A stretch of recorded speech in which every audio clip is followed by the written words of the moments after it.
সাধারণ ভোটারদের প্রতি আমার কোনো দিক নির্দেশনা নাই, অবশ্যই নেতাকর্মীদের প্রতি আমাদের দিক নির্দেশনা আছে এবং সেই অনুযায়ী ওরা কাজ করছে। সাধারণ ভোটাররা তো সাফারার, তারা তো ভুক্তভোগী। গত 17 বছরের নির্যাতন, নিপীড়নের এবং দুর্নীতির তারা ভুক্তভোগী। তো সাধারণ ভোটারদের পাশে আমাদের থাকতে হবে, দল মত নির্বিশেষে থাকতে হবে, ধর্মবর্ণ নির্বিশেষে থাকতে হবে।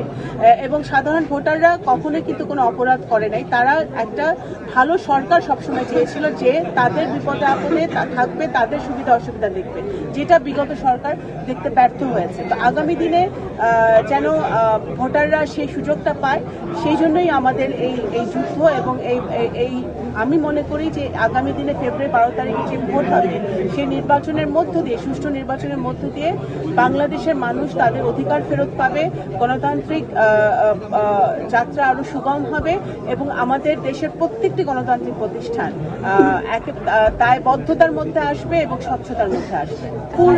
অঞ্চলটা অত্যন্ত বাংলাদেশের অর্থনীতিতে ভূমিকা রাখে, সেই হিসেবে বৃহত্তর ফরিদপুরের উন্নয়ন খুবই সীমিত গত 17 বছর হয়েছে এবং সেই ধারাবাহিকতায় নগরকান্দা সালতা খুব একটা উন্নয়ন আমরা দেখতে পাই। এখানে বিশেষ করে আমি আজকে সালতা উপজেলায় আমার নমিনেশন সাবমিট করলাম। সালতা উপজেলার কথাই যদি বলি, এখানে ভালো স্বাস্থ্যসেবা নাই, এখানে ভালো শিক্ষার ব্যবস্থা নাই, এখানে কোনো হসপিটাল নাই, এখানে রাস্তাঘাটের অবস্থা এখনো খুবই খারাপ, ইনফ্রাস্ট্রাকচার নাই, কর্মসংস্থান নাই, নারীদের জন্য, নারীদের নিরাপত্তার জন্য কোনো বিশেষ কোনো ব্যবস্থা নাই।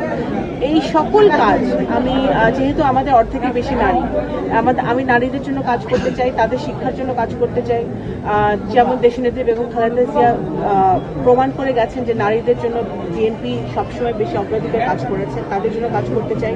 আমাদের ইয়াং জেনারেশন যেন সঠিক শিক্ষা পায়, ভালো শিক্ষা পায়, সেটার জন্য কাজ করতে চাই। এখানে একটা ভালো উন্নত মানের আন্তর্জাতিক মানের হসপিটাল, আন্তর্জাতিক মানের শিক্ষাকেন্দ্র, এগুলো গড়ে তুলতে চাই। বিশেষ করে ভোকেশনাল ট্রেনিং, কারিগরি শিক্ষায় আমাদের যুবক যুবতীরা যাতে শিক্ষা লাভ করতে পারে, সেই ব্যাপারে মনোনিবেশ করতে চাই। তো আমার পরিকল্পনা অনেক। আমি মনে করি যে বাংলাদেশ জাতীয়তাবাদী দলের 31 দফাকে ধারণ করে আমাদের যে ম্যানিফেস্টো হবে, সেই ম্যানিফেস্টোকে ধারণ করে আগামী দিনে নগরকান্দা সালতাকে একটি মডেল নির্বাচনী এলাকা, মডেল উপজেলা হিসেবে গঠন করার জন্য আমার যা যা প্রয়োজন সেটা আমি করব। আমার ব্যাকগ্রাউন্ড, আমি আইটির মানুষ, আমি কম্পিউটার সায়েন্সের পড়াশোনা করেছি। টেকনোলজি, নগরকান্দা সালতায় যেন টেকনোলজির একটা পজিটিভ ভূমিকা থাকে,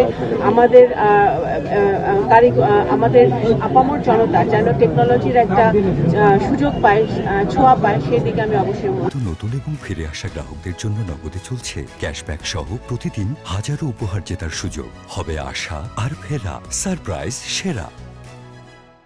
নির্বাচন কমিশনের অবশ্যই আমরা আশাবাদী যে নির্বাচন কমিশন প্রথমত এক নিরপেক্ষ ভূমিকা পালন করবে এবং প্রত্যেক ক্যান্ডিডেট লেভেল প্লেইং ফিল্ড পাবে, তারা তাদের মতো করে প্রচারণা করতে পারবে।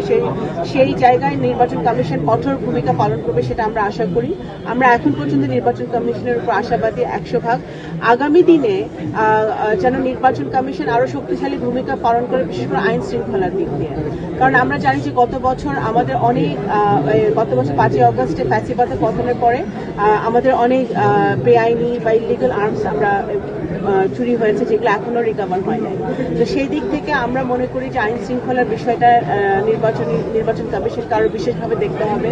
কোনো ইলিগাল অস্ত্র যেন মানুষের হাতে না থাকে, কোনো দুর্বৃত্ত চক্র যেন এই নির্বাচনকে ব্যাহত করতে না পারে এবং নির্বাচনে যেন সকল প্রার্থী সম অধিকার নিয়ে নির্বাচনী প্রচারণা করতে পারে এবং প্রার্থীদের যারা সমর্থক আছে, যারা দলীয় নেতাকর্মী আছে, তারাও যেন আইন শৃঙ্খলা মেনে চলে এবং তারা যেন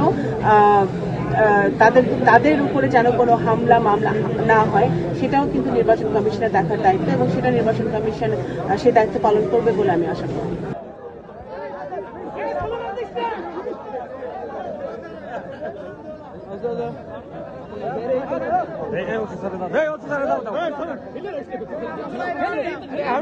কিছু নেই না, ঠেলে লাভ কি?